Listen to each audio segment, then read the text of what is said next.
Greetings, lovely people, and welcome to Fast Track Thoughts. Today we're going to be talking about Book of Boba Fett, Chapter 5, or Episode 5, Return of the Mandalorian. And, spoilers ahead, obviously. In fact, the name of the episode is kind of a spoiler within itself. But we'll roll the intro and get into it.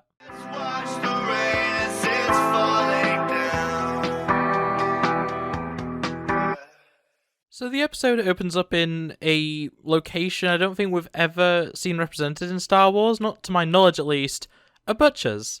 We have a bunch of aliens, which I'm not familiar with which species they are. They do look familiar, something probably that appears in things like the Clone Wars, but I don't know off the top of my head.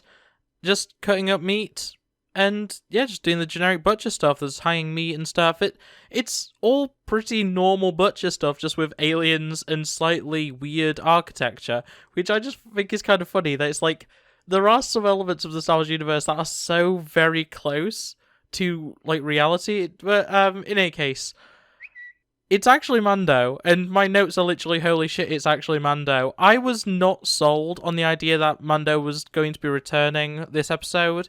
A lot of people were saying that was what the, musical stings meant, and I kind of did have a feeling that was going to be the case, but I wasn't expecting it to be this soon. And, we actually see Mando on a mission, on a bounty, on a hunt, whatever you want to call it, and he's still carrying the Darksaber, which is really good to see. It means that, after the events of The Mandalorian, he hasn't, lost it, he hasn't found a way to get rid of it in any way. He's very much happy to keep carrying it. Though he does, when he pulls it out to fight with, hit himself in the leg. Obviously, immediately burning his skin and damaging him, and he walks with a limp for the rest of the scene and a little bit after it as well. But I must say, speaking of the Darksaber, the SFX, the actual sound effects on it, are so good. They're slightly different from what we've heard before in both the Clone Wars and Rebels, but I don't think that's necessarily an issue, and quite honestly, I think it sounded phenomenal. It's not like a normal lightsaber, and it shouldn't be, and it never has been.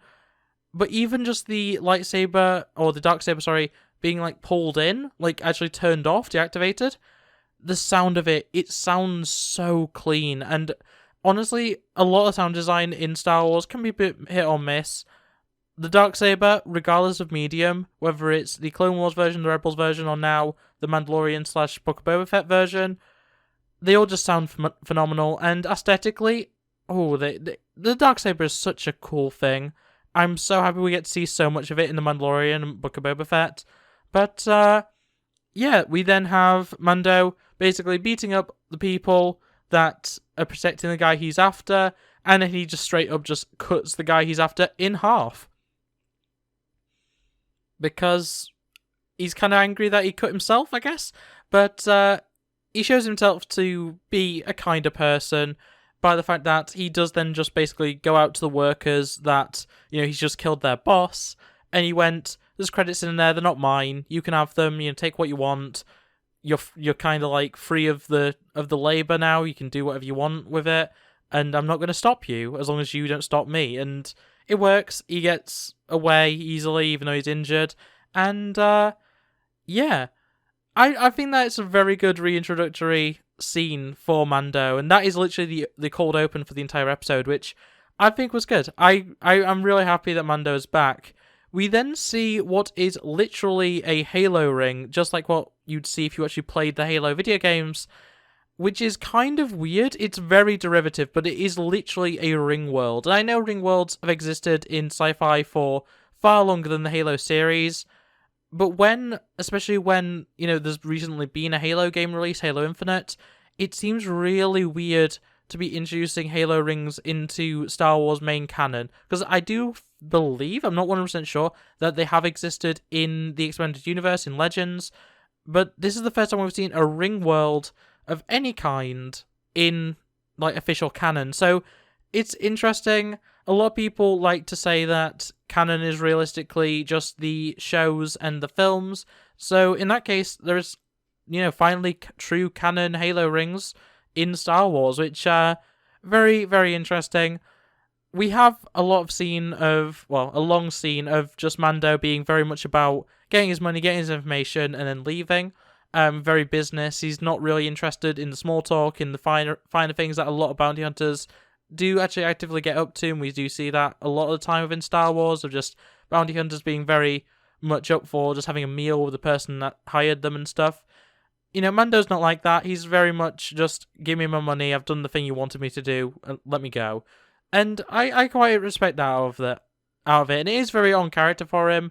I think they've done a really good job of, even though, you would expect it to be, I'm very happy that they haven't really changed him up at all between the end of Mandalorian Season 2 and Book of Boba Fett. And, he then gets information and goes and finds a Mandalorian outpost, where he finds the Armorer and Paz Vizsla. Yeah, that's right. The Armorer and the Heavy live. It was something that was kind of up in the air. The Armorer was a little bit less up in the air than most, but the fact that Paz Vizsla, the Heavy, actually has survived, very, very interesting. Very happy to see that. And from the Armorer being there, because, let's be honest, she probably knows a little bit too much about everything. We do get a bit of Darksaber lore for those that haven't watched things like Rebels. It was also a very nice thing for me, even though I have watched through all of Clone Wars and all of Rebels, and I've read a lot of the backstory and stuff like the Darksaber. It's very nice to get a bit more of a reminder more than anything, and I quite enjoyed that section. We then have a moment where the Beskar spear that was gifted to the Mandalorian by Ahsoka is taken from him and melted down.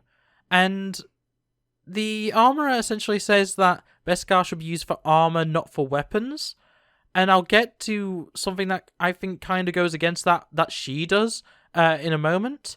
But the Beskar spear is melted down, and there's more speaking about Bo-Katan and just some of the Rebels lore, just in case you haven't seen that. Once again, as someone who's watched that series, or that show, should I say, I knew this, but it's nice to actually have a bit of a repeat of more information, bit more lore just to build up if you're someone who only watches the live action stuff, which I think it's a shame that people are like this, but I've found out recently there's a lot of people who don't consider any of the animated stuff to be relevant or even worth watching, which is kind of disappointing.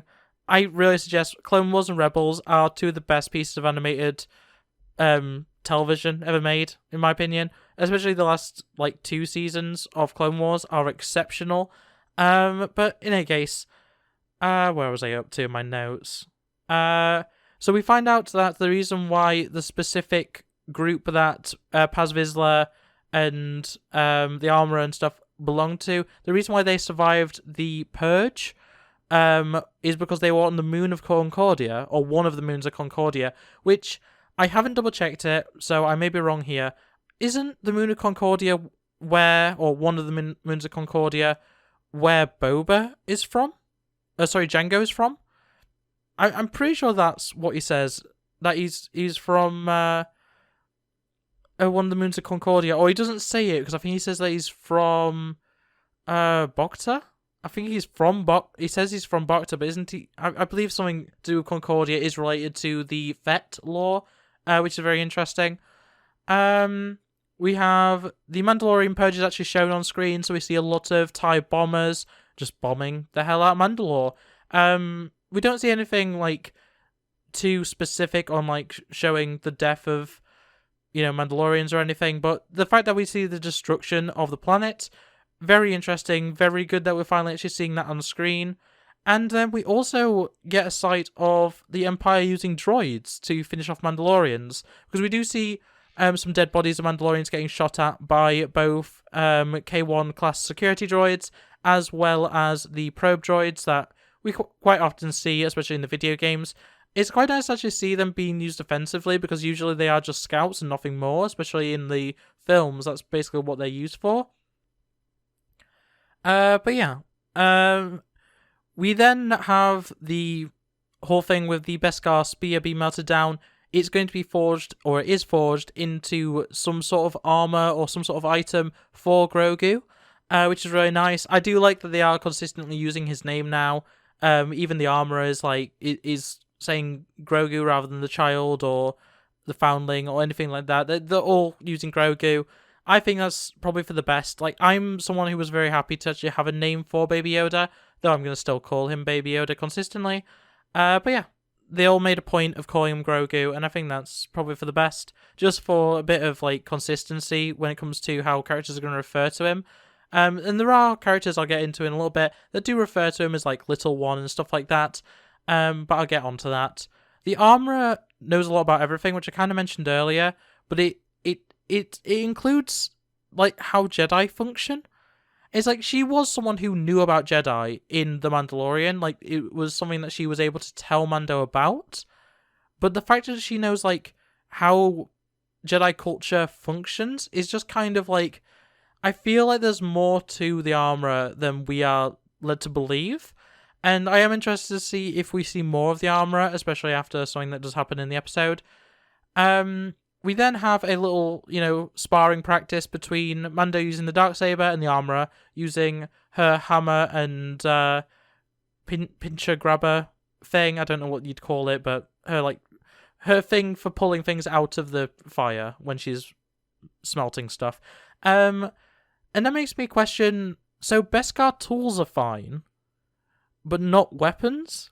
Because she's able to deflect the hits from the Darksaber, a lightsaber, using her tools, which means that they are made of Beskar, because there's only really Beskar that can do that. I don't get what the difference is between having a battle hammer and a hammer. Surely, at some point, making something out of Beskar, regardless of what its intended use is, it becomes a weapon. And, they're using it for sparring practice, so surely... it is a weapon in that case? I don't know. It's just a little bit of a hypocrisy that I saw from the armorer that I just thought I'd point out. Paz Vizsla says that he has the right, or claims the right to the Darksaber because of the fact that his ancestor is the one who actually created it, who was the actual Jedi.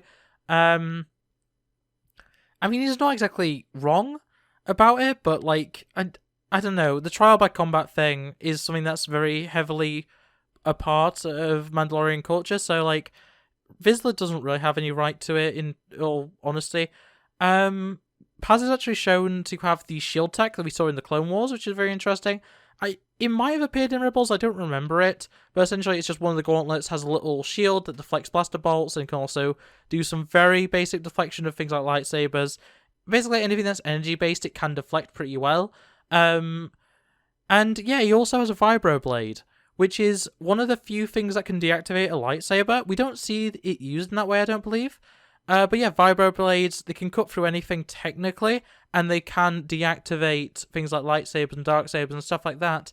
So a very interesting thing for Paz to just have on him, because he isn't given it or anything, he just has this vibroblade. Very interesting tech to see. We have seen it before, but yeah, as always, it's just really nice to see a bit of consistency throughout the universe of just, these things exist, why wouldn't you have them, sort of thing.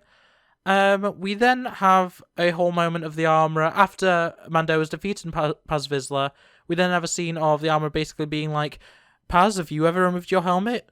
Paz says no. Mando, have you ever removed your helmet? And obviously Mando, he doesn't lie, he tells the truth, he says that he has. To which the armorer says that goes against their creed, which, removing helmets is not Mandalorian creed. It's not a Mandalorian thing that's normally... And I thought we'd discuss this.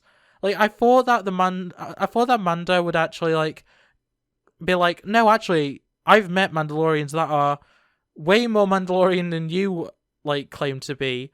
And yet, they take their helmets off, they use their actual names and stuff, I don't know. It's such a weird thing that they are so hellbent on not removing helmets.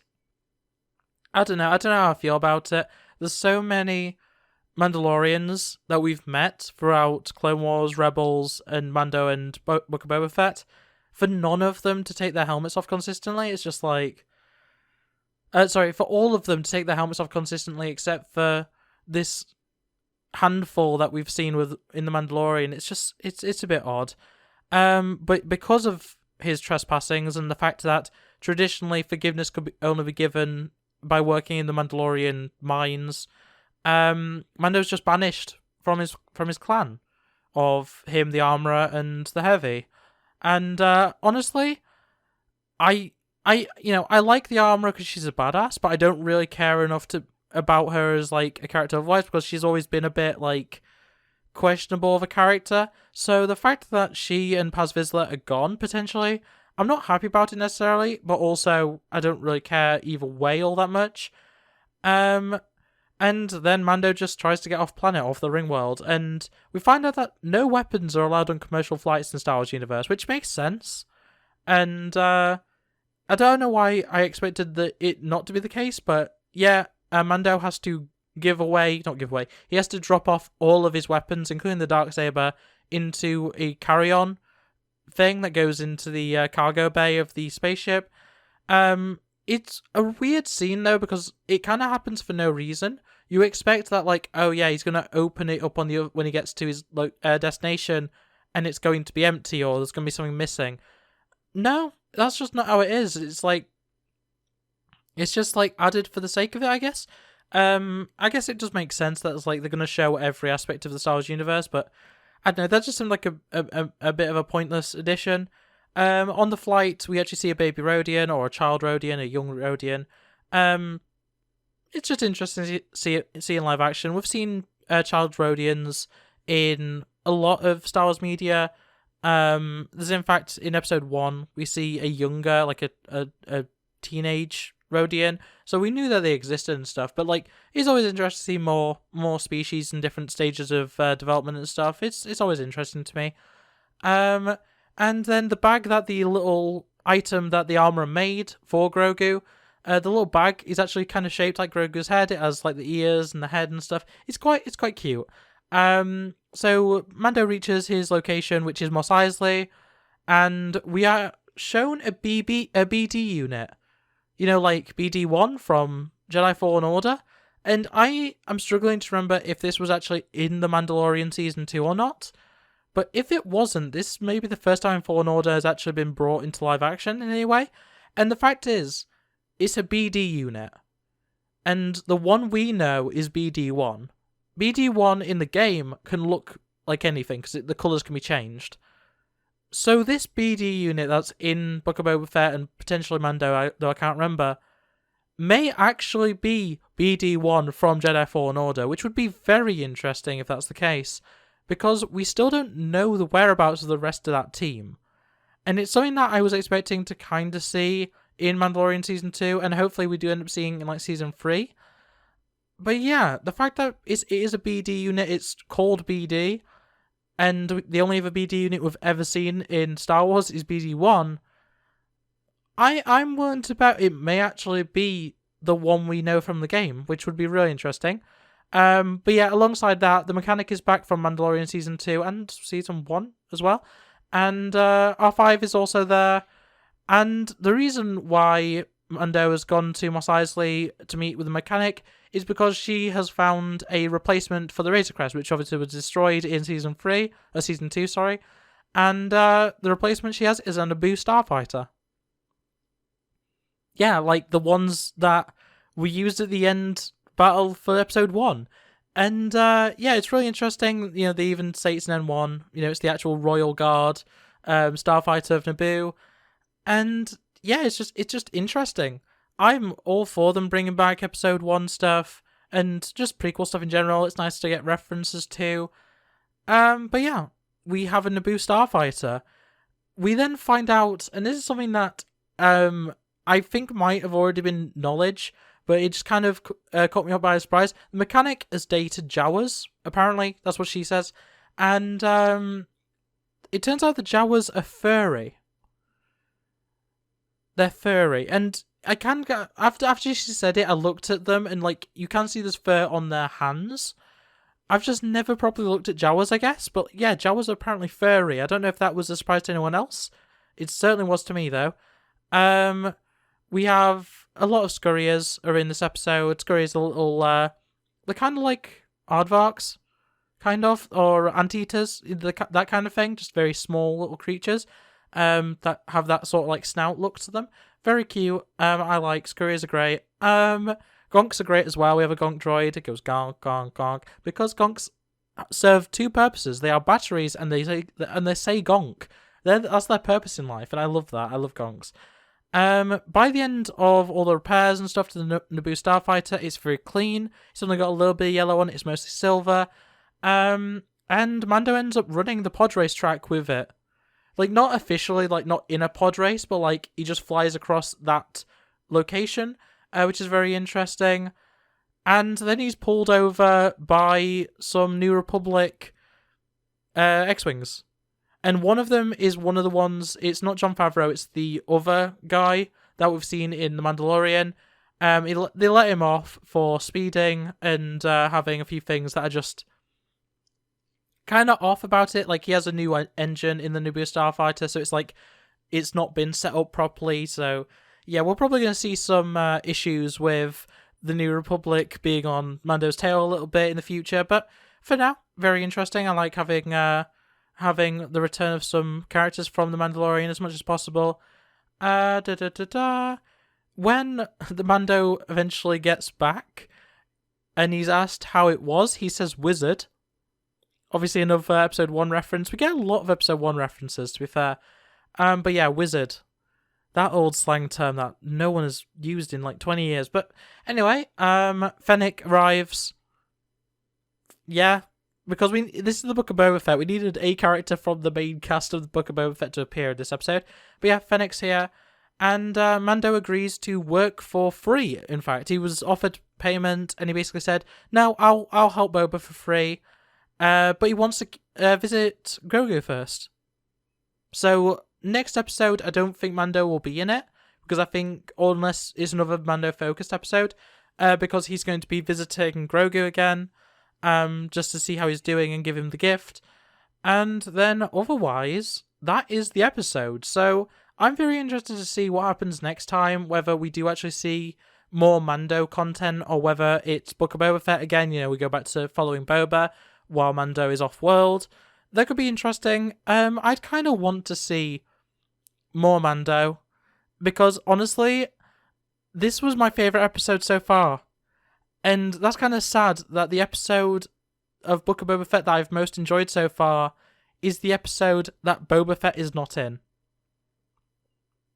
So yeah, it's a weird one, but really that's all I have to say. This is a good episode. I really enjoyed it. It's a very good expansion to the to the Mandalorian. And in fact, I'd say if you're not interested in watching Book of Boba Fett, but you're still like a Mandalorian fan, watch this episode on its own. Like, you don't need to have watched the rest of Book of Boba Fett to understand what's going on. The Fennec appearance at the end might throw you off a little bit, but like, she's a character from the Mandalorian, to be fair, so it makes just as much sense. And yeah, that's really all I have to say about it. So without further ado, that's going to be it for this video. Thanks for watching. Like, subscribe, ring that bell, all that YouTube nonsense, and I'll see you next time. Bye. It's been a long week. I feel like I could use a vacation.